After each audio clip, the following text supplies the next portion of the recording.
एक गावातला जे विद्यार्थी आणि त्यानंतर शहर आपण सगळेजण बघतो की आपण आधी शाळेत शिकतो, नंतर आपण मुंबई पुण्यासारख्या शहरांमध्ये जातो आणि तिकडे जाऊन आपल्या समोर काही स्वप्न ठेवलेली असतात. ही स्वप्न असतात की आपण काहीतरी आयुष्यात करावं असं आपल्या पालकांना वाटतं, शिक्षकांना वाटतं आणि शाळेचं नाव मोठं करावं, गावाचं नाव मोठं करावं आणि ते शहरात गेल्याशिवाय मोठं नाव होत नाही असं आपल्याला आजूबाजूचे लोक सांगत असतात आणि आपण त्या दिशेने प्रवास करत असतो. पण एक गोष्ट आता आपल्या सगळ्यांना माहिती असेल, तुमच्या आईवडिलांना, तुमच्या आजूबाजूच्या लोकांना जर तुम्ही बघाल, विचाराल तर आपलं कोकण सुद्धा आता हे जगभरातले लोक आता ओळखायला लागलेली आहेत. तुम्ही बघताय ना व्हिडिओ कोकणावरचे, बघता ना, आवडतात.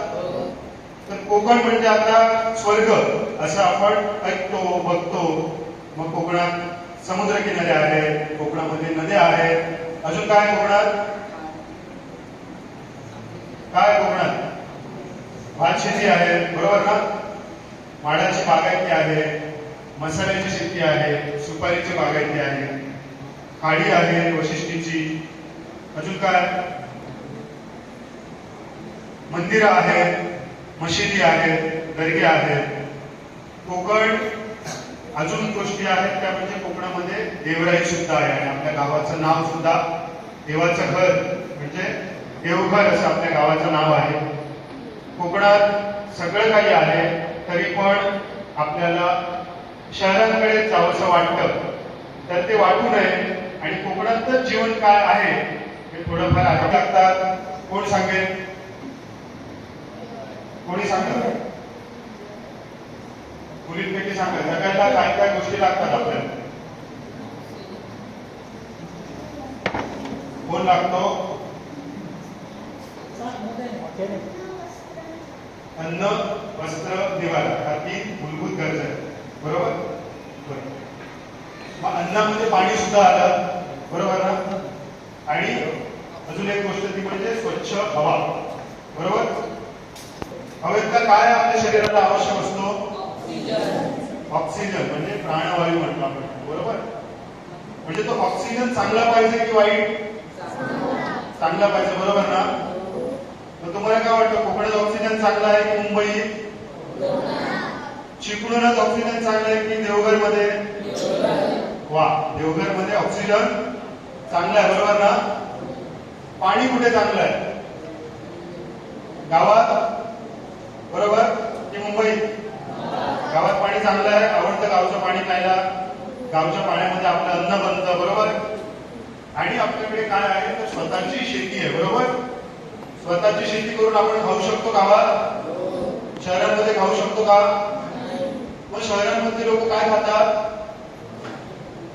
अन्न खातात ना, ते कुठे पिकतं, गावातच पिकतं, बरोबर. मग ती शहरांमध्ये काय राहत असतील, विचार केला तुम्ही.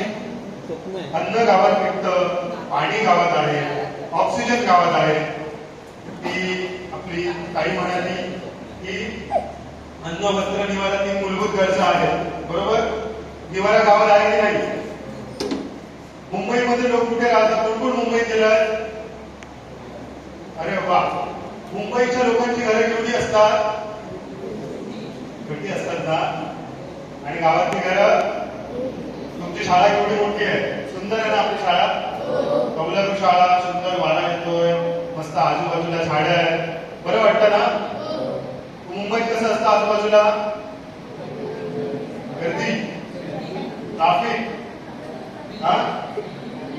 मग काय वाटतं तुम्हाला, काय राहत असतील लोक शहरात, जर इतकं चांगल्या गोष्टी गावांमध्ये आहेत. आणि मग शाळा म्हणजे बस स्टँड आहे का, शहराकडे जायचा, शाळेत भरती व्हायचं आणि एक गाडी घेणार ती तुम्हाला मुंबईत घेऊन जाणार, तसं नाही आहे ना. मग शाळा जर आपल्याला ज्ञान देतं, शाळा जर आपल्या गावात त्या गोष्टीतून आपल्याला शिकवतं, तर मग आपण गावातच राहून काहीतरी करू शकतो की नाही, जगू शकतो आपण. अन्न, वस्त्र, निवारा आहे गावात, मग शहरात का जावंसं वाटतं, कोण सांगेल. अन्न, वस्त्र, निवारा आणि काम कशाला पाहिजे, तुम्ही गरजा विचारता की नाही आधी? बरोबर. अन्न वस्त्र निवारा तुम्ही गरजा सांगितल्या, त्या सगळ्या गावात भागतात. बरोबर. काम कशासाठी आहे मग? पैसे कशासाठी आहेत? मग घर गावात नाहीये का? अन्न वस्त्र निवारा गावात आहे. बरोबर की नाही? चुकीचं बोलतो का मी? गावात अन्न आहे, वस्त्र आहे, निवारा आहे, तुम्ही सांगितलं शुद्ध हवा आहे, चिपळूणपेक्षा चांगलं पाणी आहे, मुंबईपेक्षा कमी ट्रॅफिक आहे, सगळं काही आहे तुमच्या आजूबाजूला. आणि आपल्यापेक्षा फळं, आपल्याकडे फळं लागतात. बरोबर. आंबा लागतो ना, काजू लागतो, फणस लागतो, जांभूळ लागतं, करवंद लागतं. गटारा नाही आहेत, माणसं नाही आहेत जास्त त्रास देणारी, ट्रॅफिक पोलीस नाही आहेत 300 फिरलं म्हणून. बरोबर. मग आता सांगा, पैसे कमवायला मुंबईत जातात, मग त्या पैशातनं काय करतात? काय करतात? काय नाही या गावात? मॉल नाही आहेत गावात. बरोबर. मॉल नाही आहेत. मॉल यायला हवं गावात. आणि काय यायला हवं? मोठ्या बिल्डिंग यायला हव्यात. नको म्हणतात. अरे वा. आजच्या मुलांना आमच्यापेक्षा जास्त कळतं आणि ते बघतायत आजूबाजूला काय घडतंय, त्याच्यामुळे त्यांना काय हवंय तर त्यांना गावच हवंय. आणि हे गाव कसं शांत राहील, गाव कसं चांगलं राहील, ते म्हणजे आपलं चांगलं जीवन. चांगलं जीवन जगण्यासाठी आणि चांगलं जीवन जगण्याची शाळा म्हणजे आपलं गाव आहे. आणि आपण एवढे भाग्यवान आहोत की अशा कौलारू छान शाळेमध्ये आपल्या कोकणातल्या मुलांचं बालपण जातं. आपल्याला खूप वेळ असतो खेळण्यासाठी. आपले शिक्षक आपल्यावरती प्रेम करतात. ते फक्त काम म्हणून शिक्षण देत नाही, तर त्या पलीकडे त्यांचं आणि आमचं एक नातं असतं. आवडतात ना शिक्षक सगळे तुम्हाला? आता इथे बसले थोडं सांगू नका. शाळेतल्या आठवणी, आवडते माझं मनापासून शाळा, लावीने लढाई जसा माऊली बाळ. ऐकलंय नाही गाणं? आवडते ना शाळा? मग ह्या शाळेच्या आजूबाजूला जो तुमचा गाव आहे, त्या गावामध्ये ज्या गोष्टी आहेत, त्या खूप सुंदर सुंदर गोष्टी ह्या आपण जाणून घ्यायला हव्या. आपल्या आजूबाजूला असलेली झाडं, आपल्या आजूबाजूला असलेली कौलारू घरं, आपल्या आजूबाजूला असलेली साधी माणसं, जुनी माणसं, आपल्या आजूबाजूला जे काही आहे सुंदर, ते आपण काय करायला हवं? बघायला हवं, निरीक्षण करायला हवं. आज मी तुमच्या समोर इथे बोलायला आलोय. तुमचे सगळे शिक्षक, इथे बसलेली सगळे मान्यवर मंडळी, त्यांनी माझा उल्लेख केला की मी युट्यूब वरती व्हिडिओ बनवतो. बरोबर. तुम्ही मोबाईलमध्ये युट्यूब बघत असाल, तर युट्यूब वरती व्हिडिओ बनवून सुद्धा आपल्याला प्रसिद्धी मिळू शकते. पण युट्यूब वरती व्हिडिओ बनवताना आपल्याला अभ्यास असायला लागतो. आपल्याला काय बोलायचं, आपल्याला ते किती ज्ञान घ्यायचं आहे आणि ते कशा पद्धतीने लोकांसमोर मांडायचं आहे, ते कौशल्य आपल्याला शाळा शिकवतो. माझ्या आज बोलण्याचं, माझ्या आज जे काही मी बोलतोय, या सगळ्याचं कौशल्य हे मी शाळेत शिकलो. कारण मीही एका खेडेगावात वाढलेलो. तुमच्यापेक्षाही अगदी दुर्गम आमचा तळ कोकणातला दोडामार्ग म्हणून तालुका, सावंतवाडी दोडामार्ग, या भागामध्ये एक जंगलामध्ये अशी गावं आहेत. तर त्या गावामध्ये जायला एसटी नाहीये.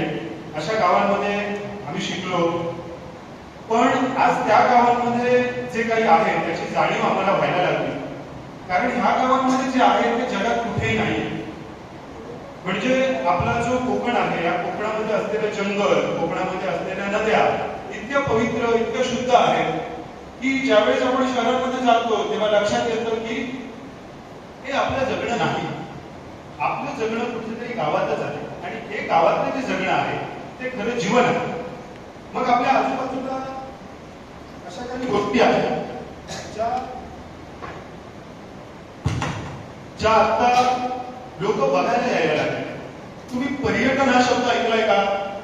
पर्यटन, कोकण पर्यटन. बरोबर. मग आता मला सांगा की कोकण पर्यटन म्हणून जर तुम्ही कोकणात एखादा माणूस आला तुमच्याकडे, तर त्याला तुम्ही काय काय दाखवाल? कोणाला माहिती आहे? काय काय दाखवू शकता तुम्ही तुमच्या गावात, गोवागत काय दाखवाल? कोणी सांगेल?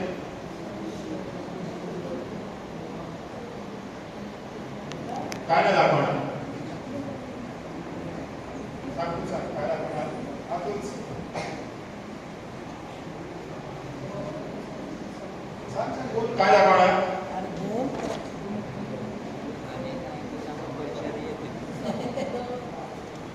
काय काय काजूच्या बागा दाखवणार. हा, काजूची बाग दाखवणार, बरोबर. आणि आंब्याची बाग दाखवणार. आणि उंच जुनी झाडं आहेत का गावामध्ये? मोठी झाडं आहेत, बरोबर. ती झाडं किती वर्ष जुनी असतील? विचारतात कधी घरात? उंच जुनी, बस खाली. उंच जुनी झाडं आपल्याकडे जी आहेत ती झाडं आपल्या ह्या कोकणपट्ट्यावरची ओळख आहे. आपल्याकडे त्याला घाटी म्हणतात किंवा देवराई म्हणतात. आणि या देवराईमध्ये जी झाडं आहेत ती झाडं सुद्धा आपला इतिहास सांगतात. जसं गडकिल्ले आपला इतिहास सांगतात तसं झाडंही आपला इतिहास सांगतात. आणि ही मोठी मोठी झाडं जी आहेत ती झाडं म्हणजे कोकण. या मोठ्या झाडांवरती पक्षी बसतात, बरोबर. तर पक्षी कोणते कोणते बसतात? तर त्याचं जर तुम्ही निरीक्षण केलं तर एक लांब उंचीचा एक पक्षी बसतो, त्याला ककनेर म्हणत. तर तो ककनेर नावाचा जो पक्षी आहे बघितला का तुम्ही? सुंदर पक्षी आहे. तो पक्षी फक्त उंच झाडांवर बसतो, बघितला. तर हे उंच झाडं जपायला पाहिजे का? तर ककनेर पक्षासाठीच नाही तर ती आपल्यासाठी महत्वाची आहे. आपल्यासाठी कशी महत्वाची आहे?